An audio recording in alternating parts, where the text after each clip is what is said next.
I have an interview that Marco Rubio, the Secretary of State of the United States, did on Meet the Press, NBC. So he talked a lot about the actions and the Maduro situation.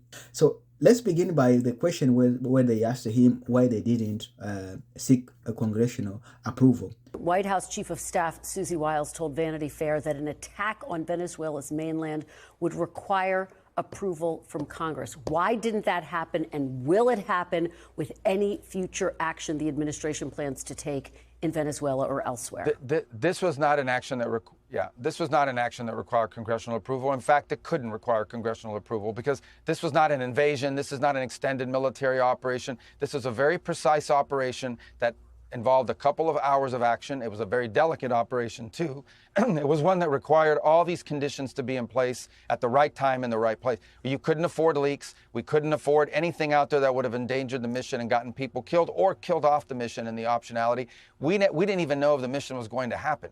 How can you notify something you're not even sure if it can happen? Because in order for it to happen, you needed to have weather conditions in place. He needed to be at the right place at the right time. We needed to have forces prepared to go. There were a lot of factors in place. It was a trigger-based operation. But you can't notify that, number one, because you don't even know what's going to happen, if those conditions will ever align. And number two, you can't risk it being disclosed. But this was not an attack on Venezuela. This was a law enforcement function to capture an indicted drug trafficker. And of course, we needed the Department of War to support it because they do have anti-aircraft missiles that could shoot down those helicopters.